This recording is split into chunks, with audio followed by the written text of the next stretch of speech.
Hey everyone, and welcome back to another video. This video is the second part to my one from last week where I talked about which groups flopped in 2021, and instead, here I'll talk about which groups I think ruled the year. While it may not be as obvious to the average K-pop consumer, if you were paying attention, groups that were already big or groups that may not have been as recognized before had really breakout moments in this year, and people who haven't cared to familiarize themselves with these groups may have finally started paying attention to them in 2021. Something to take note of before we get into the group-specific segments. The artists I'll be talking about today are the ones who I think really stepped up their game this year. Obviously, there are a bunch of groups from the big three or high B who are able to sustain their already enormous popularity, but unless those groups made some drastic waves or unexpected accomplishments, I probably won't be talking about them. I mean, it's already expected for those groups to do well, and I don't want to be redundant by praising groups who are just doing what everybody thought they were going to do. With that being said, there is one big three group on this list because they really just did exceed the expectations that everybody had for them. Thanks in advance for watching, and if you're confused, things will start to make sense once we get into the actual video. And with that said, let's begin. Back in the game, son.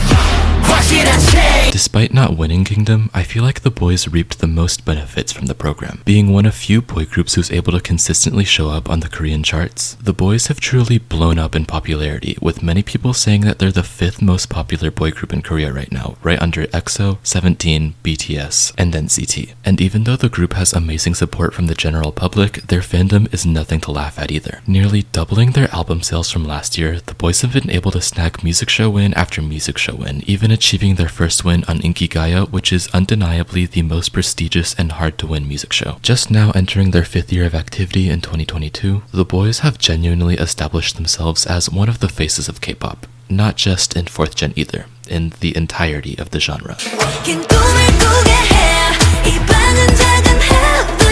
I know what you're thinking, and yeah, they haven't technically ruled 2021 because they just debuted in the last month, but I thought it would be worth it to talk about them because from the looks of it, they're about to make a lot of accomplishments and could potentially be the most successful starship group since MY.st and Sistar. Already surpassing 100k physical sales with their debut album, which is frankly insane, especially for a girl group. Out of all of the post-I.dle artists that have debuted so far, Wonyoung and Yujin have been able to transfer the largest percent of their fans from I.dle into their fans as I.V. Another, frankly, jaw-dropping accomplishment that they have is that they were able to trend on YouTube, at least in America where I'm from. When I first checked out their music video, they were trending at number 15, not even in the music category, like overall, out of all of the videos that are available on YouTube, it was the 15th most popular and most watched. So I don't really think we have to worry about I.V. having support from the general public because they obviously do. Also, just on a personal note, I really love the 2 songs that I've put out in their debut single album, and they are now on my stan list, and they even made it to my semi-ult section. The last thing I want to mention about I.V. is that they seem to already be charting pretty well, showing up on what I think are every single one of the major Korean music charts, and it's looking like they might get a first music show win with their first song, which is something that only like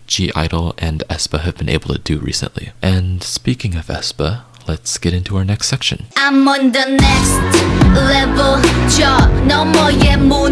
Whether you love or hate them, it's no secret that Aespa is dominating the game right now. No matter where you go or where you look, there's Aespa, and they were even on the Macy's Thanksgiving parade, which, correct me if I'm wrong, but I think they were on the float for like mechanical engineering and innovation, which is kind of funny considering, you know, their whole concept. Like, it was a very nice placement. But besides that, Aespa have been the covers of magazines, they're showing up in commercials, and they're making so many different variety appearances. And nowadays, if you think of K-pop, Aespa is definitely one of the first few groups that comes to mind. With songs like Next Level and Savage being hot topics even months after release, Aespa have undeniably, out of every single K-pop group that's around right now, charted the best domestically in 2021. Okay, maybe one exception, but that's besides the point. They've also been able to squash a lot of the backlash they've faced in terms of their talents, because when they had that encore stage for Savage, you really just cannot say anything bad about their vocals anymore. And while there still is a lot of discussion around their dancing abilities, it's no question that Aespa's dances are some of the most iconic and eye-catching in the business right now. So Aespa's definitely gonna be around for a long time, and we better prepare ourselves for some, frankly, show-stopping moments.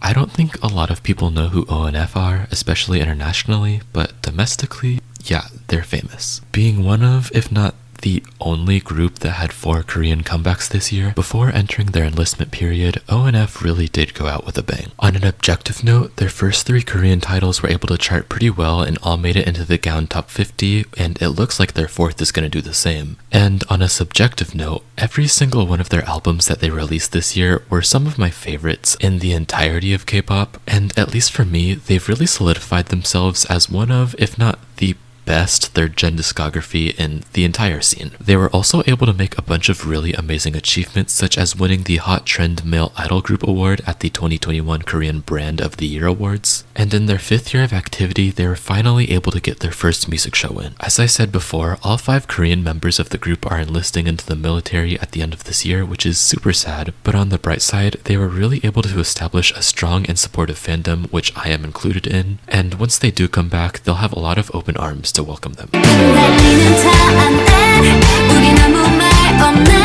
It's no overstatement to call what happened to Brave Girls this year an entire miracle. To have a song that was released in 2018 suddenly resurge to #1 on the Korean music charts is basically an idea that is unheard of, but somehow Brave Girls were able to make it happen. And now that everybody knows them, they're showing up everywhere. In addition to releasing a song in collaboration with what Google calls Korea's #1 shopping center, Brave Girls have become the face of so many different commercials and ads in Korea. This is sort of random, but I was watching a random Korean mukbang channel that showed up on my recommended on YouTube, and literally the first thing that I see is this lady going into a store that has Brave Girls plastered on the front of it. This, combined with so many of their songs charting so well this year, has proven that Brave Girls have captured the hearts of the Korean general public, and I don't see this love for them dying out anytime soon.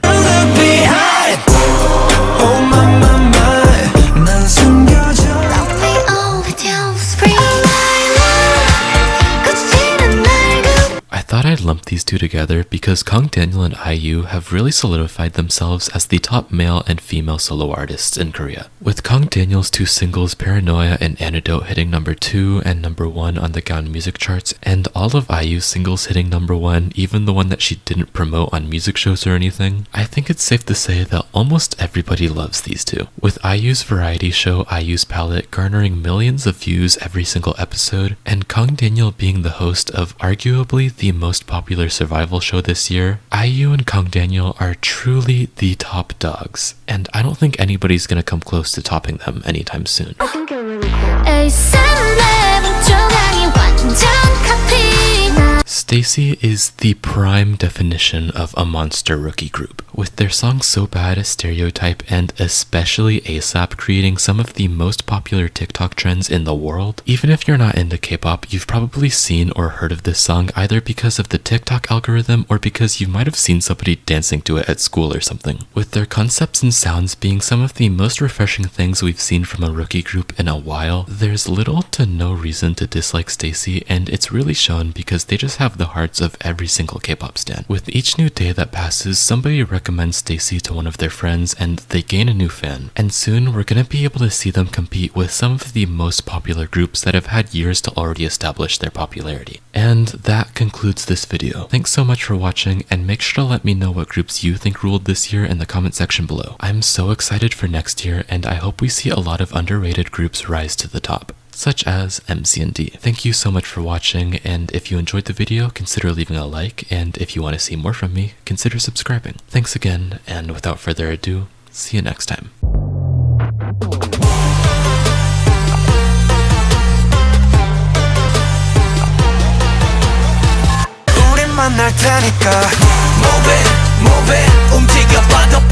While they may not have been the most successful or the most popular group of the year, MCND have just captured my heart, releasing 2 mini albums and 5 music videos for songs that I have just fallen in love with. MCND have solidified themselves as my favorite discography in K-pop and some of my favorite performers too, constantly showing off their stage presence and dance abilities through their stages and countless dance covers. MCND never fail to make me happy, and we just need them to have another breakout hit like Ice Age to shoot them out of Nugudum and hopefully get them so many different awards and achievements.